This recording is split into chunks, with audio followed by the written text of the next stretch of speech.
soon the ball's not going to make it to home plate. An air strike 3. Good morning, good afternoon, and good night. You're hot.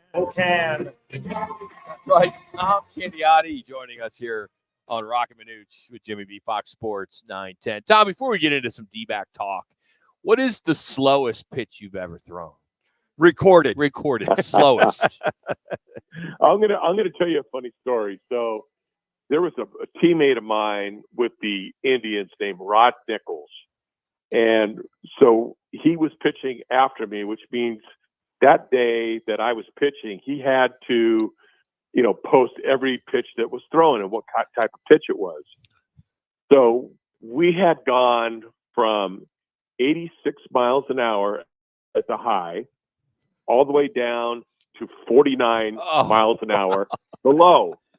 And there was one, I hit every number from 49 to 86, and I'm going out for the 8th inning. And he says, you have to throw a fastball at 79 miles an hour. That's the only speed you haven't thrown yet. So that whole inning, I'm trying to throw something 79. I throw a pitch, and I look in the dugout, and he go, give me the thumbs up or down. I go, damn, I missed that one again. So I tried another one at 79. And finally I got it. So I had every pitch from 49, which was kind of just an ephus knuckleball, all the way up to 86. I love it. Great story. At some point in time, gravity takes over, right, Tom? Oh, my. That is honestly one of the best lines. I love that open you guys play, obviously, but Bob Brenly, I don't know how he came up with that one, but it was true. Hey, what is the average speed during BP? I think for a pitcher, now I don't quote me on this one, but I heard that in order to throw a ball in a straight line without it dropping or anything like that, you have to throw the ball 60 miles an hour. Oh, wow. Okay. Now, I could be wrong on that. It could be right. I heard that a long time ago, and only from someone else that thought that they knew everything. So I don't know. All right, it's game day. Tigers are in town. D-backs coming off that nice win on Wednesday. What was it? 1 hour, 59 minutes. Did you get to the golf course after that day game? Could have got 9 in. Yeah, did you? Because that thing got over my early. God. If I knew it was going to be that quick, I'd have came with my polo shirt and my golf shorts on. All right, let's talk about this team. Playing well as of late, but the competition's not the top of the league. But is this what you think we're going to see? Is going to be somewhat of a roller coaster ride with this team for this year when it comes to the offense, the pitching. It just seems like they haven't gone on a path where everything is clicking. It just seems like one thing's off, one thing's good, bad, indifferent. Do you see this kind of being a it's kind of been. Doesn't it kind of remind you a little bit of last year? Yeah, a little bit. They're just kind of hovering around 500, something like that. They get close to it, they go over the top of it, they fall back down. I think losing Merrill Kelly, really hurts. I know Ryan Nelson has come in and he's done a nice job, and Sacconi's done a nice job, and all that stuff. But you really need to be able to have some better consistent hitting. Corbin Carroll just has not been able to get it going yet. And obviously they rely a lot on Corbin. Gurriel had a great start to the season, but boy, as of seems like the last month, he hasn't really done anything significant. The hits aren't really driven. They're little bloopers or something like that. So, Marte's been great. Walker's been swinging about well and all that stuff. But Suarez and Gurriel, those two guys especially, and Corbin, because he can just create so much chaos, when he gets on base, stealing, running, all that stuff. And he just hasn't been able to do it. So they need to get a little bit better offensively, I think. And it's obviously going to be a big help with Sewald coming back. They got, him coming back. And hopefully some of the other guys in the pen can get back soon.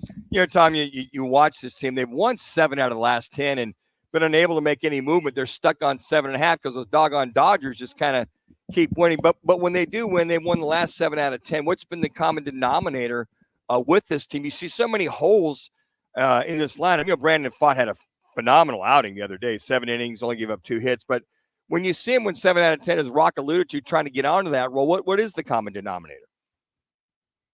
I think the common denominator was the Cincinnati Reds. To tell you the truth, could be. I think they beat them 5 out of 6. I think yes, it was 5-1. And yeah, they really need to get back to trying to win series. They were really good at that last year, and they have not been good at that this year. They'll put together a good game here or there, but they're not winning series the way they really need to, because when you start winning 2 out of 3 and 2 out of 3 and 2 out of 3, you start gaining a little bit momentum each time, and you don't fall back, you don't give back to the field.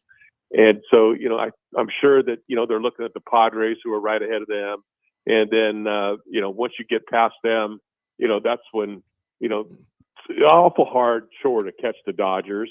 But again, like last year, the goal is to get in the playoffs, and then if you get hot like they were, then who knows what can happen again. And you talk about the Reds, and then you got a Tiger team that's been shut out in the last 2 games when they've lost 9 of their last 12. So this is a great opportunity to get 2 out of 3. Wouldn't you say, when the Tiger team coming in here that's slumping?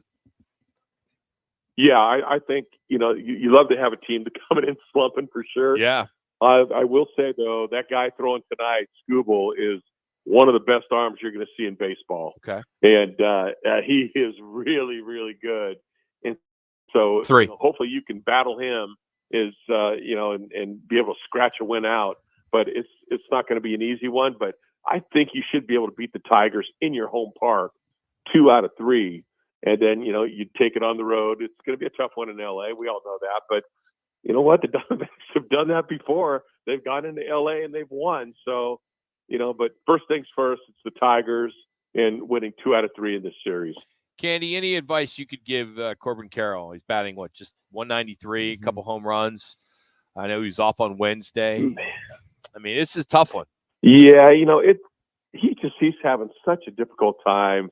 It's I don't know if the cliche of being, sophomore jinx and all that other stuff, but he still has that hole inside on him, and he knows it. The Diamondbacks know it. All the teams in baseball know it, and pitchers, for the most part, pounding him inside about hand high in, and he just really has a tough time getting to that ball. But sometimes he makes such an effort to try to get to that ball, he loses some of his strengths by not being ready for the other pitches that he could hit.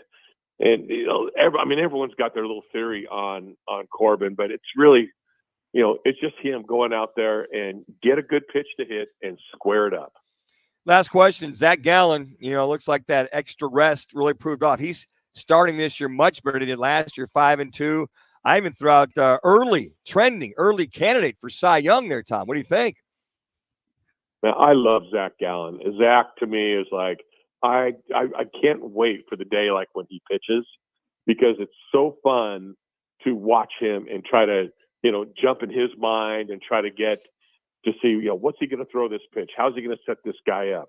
Is it going to be his curveball today? It's going to be his changeup today. It's going to be a slider today. Is it just going to spot with his fastball and attack with that? You never know what you're going to get from him. And that's what just makes him like kind of a mysterious pitcher, because he can come at you so many different ways, and he really defines pitching. He's not a guy out there max effort, just trying to throw as hard as he can for as long as he can, and then tire out after 5 or 6 innings. I mean, he's a mechanic, and so I throw his name in the Cy Young because I love watching this kid pitch. Candy, thanks so much for the time today, buddy. Appreciate it. We'll be watching and listening. Thanks for the time. All right, man. Thanks for having me. You got it. Tom Candiotti joining us here on Rock and Manuch with Jimmy B. Maybe Corbin Carroll needs to talk to Mark Grace. I know you're going there. By the way, we'll be back. Did Patrick Mahomes try to warn us about Harrison Butker? That's next. Jimmy B.